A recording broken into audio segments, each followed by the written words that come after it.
এক ভাইয়ে প্রশ্ন করছেন, উলামা হজরত, আমরা যে ব্যাংকে টাকা রাখি, যেটা সব সময় লেনদেন করা হয়, দেখা যায় কোনো সময় 2 টাকা এমনই বেশি হয়ে থাকে, তাহলে এটা কি সুদ হবে নাকি? ইনশাআল্লাহ জানাবেন। ভাই, সেভিংস অ্যাকাউন্টের মধ্যে আমরা যে টাকা পয়সাগুলা রাখি, এর মধ্যে মাঝে মাঝে কিছু ইন্টারেস্ট আইয়া হামায়, কিছু সুদ আইয়া হামায়, এটা হারাম। যে ব্যক্তির অ্যাকাউন্ট হোল্ডার যেন, তাই নিজে এই টাকাটা ব্যবহার করতে পারতা নাই, তো মাসলা হইয়া থাকলো যে এই সেভিংস অ্যাকাউন্টের মধ্যে যে 2 টাকা ইন্টারেস্ট আইয়া হামায়, এই ইন্টারেস্টর পয়সাটা গরিব মিসকিন চাইয়া সওয়াবর নিয়ত না করিয়া বাটিয়া দিলাইতা। 2 নম্বর প্রশ্ন এক ভাইয়ে করছেন যে, আমার প্রশ্ন হলো, একজন মানুষ এক মালিকের ঘরে কাজ করে, ওরা খানা ভালো দেয় না, সে যদি তাদের ঘর থেকে মাংস মাছ চুরি করে বানিয়ে খায়, ওটা কি হালাল হবে? না ভাই, ওটা হালাল হবে না, এটা হারাম। মালিকর বিনা অনুমতি তার ঘর থাকি আপনি কোনো বস্তু যদি আনইন, কোনো বস্তু যদি আনিয়া আপনি বানাইয়া খাইন, ওইটা হারাম হইব, ওইটা হালাল হইতো না, ওইটা চুরির হুকুমের মধ্যে। যেমন লাখান চুরি করা হারাম, ঠিক ওই রকম যে কোনো ব্যক্তির ঘর থাকি এই গড়ের মালিকর বিনা অনুমতিত কোনো বস্তু আনা হারাম, চুরির মতো হারাম। আমরার পেজর একজন দর্শক, নিয়মিয়া দর্শক ফরহাদ উদ্দিন ভাইয়ে 2টা প্রশ্ন করছেন। মানে একটা প্রশ্ন হইয়া থাকলো যে, রোগ অবস্থায় চেয়ারে বসে নামাজ পড়া জায়েজ কি না? যে রোগ অবস্থায় চেয়ারও বসে নামাজ পড়া জায়েজ কি না, তার কিছু ব্যাখ্যা আছে। ব্যাখ্যা কি?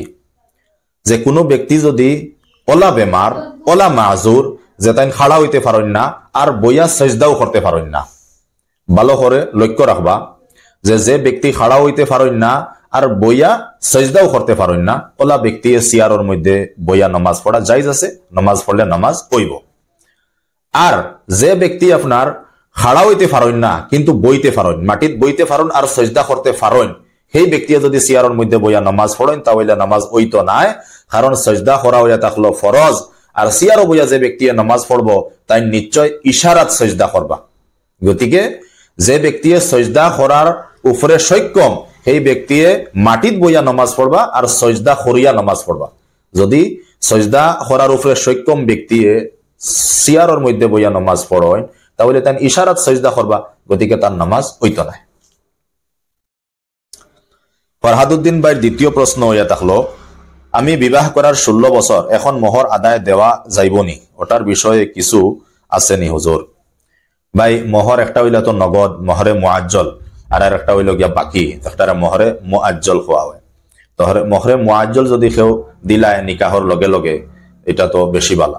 আর যদি কেউ মোহরটা বাকি রাখে, তাহলে সুযোগ সুবিধা মতে যে সময় সুবিধা হয় ও সময় আদায় করিলেই তো। কারণ হইয়া থাকলো, আপনার বিবি যে মোহরটা বাকি রয়েছে, আপনার বিবির গেছে আপনি ঋণী, যতদিন আদায় দিতা না অতদিন পর্যন্ত আপনি আপনার বিবির গেছে ঋণী। গতিকে ঋণ তো যত জলদি ফারা যায় অত জলদি আপনি আদায় করতা। গতিকে বিয়ার 5 বছর হয়েছে, 10 বছর হয়েছে, 15 বছর হয়েছে, এটার দিয়া কোনো আপনার কথা নাই। আপনি যদি এখন আপনার বিবির মোহরটারে আদায় করতে যদি সক্ষম, তাহলে আপনি আদায় করি লক্কা, ওইটাই বেহতর। এই ইসলাম টক নামর পেজটার বিষয়ে হয়তো আপনারা কিছুয়ে জানেন না। এই ইসলাম টক নামর পেজটা কোনো একজন ব্যক্তির নাই। এই ইসলাম টক নামর পেজ কয়েকজন উলামার জরিয়তে চলে। হ্যাঁ, কিছু আলিম হলরে আপনারা ক্যামেরার সামনে দেখছেন, আর কিছু উলামা আছেন যারারে আপনারা ক্যামেরার সামনে দেখছেন না, কিন্তু তারা ক্যামেরার পিছন থেকে তারা কাম করে। গতিকে এই পেজটা কোনো একজন ব্যক্তির নাই। এই পেজটা 4-5 জন বিজ্ঞ উলামায়ে কেরাম, তার মধ্যে মুফতি সাহেবও আছেন, এই আলিম বিজ্ঞ মুফতি হলর দ্বারা এই পেজটা চালানি হয়। গতিকে এই পেজটার মধ্যে যদি দিনের কোনো কথা আপনারা শুনেন, বা দিনের কোনো মাসলা মাসাইল, দিনের কোনো আকিদা যদি শুনতে পাইন, তাহলে নিঃসন্দেহে ওটা আপনারা মানতে পারবা আর ওটার উপরে আপনারা আমল করতে পারবা। কারণ আমরা মাসলাগুলা প্রথমে বানাই, তারপরে বানাইয়া আমরা আবার বিজ্ঞ আলিমরে দিয়া, অন্য আলিমরে দিয়া বা মুফতি সাহেবরে দিয়া আবার ওইটা আমরা রিচেক করানির পরে তাই যে সময় পাস দেন যে ঠিক আছে, কোনো ভুল নাই, শুদ্ধ আছে সারা, তখন গিয়া ভিডিওটা আপলোড দেওয়া হয়। গতিকে আপনারা এই পেজও যেগুলা ভিডিও পাইবা মাসলা মাসাইরুল বিষয়ক বা কোনো দিনী আকাইদর বিষয়ক নিঃসন্দেহে ওইটা মানতে পারবা আর ওইটার উপরে আমল করতে পারবা।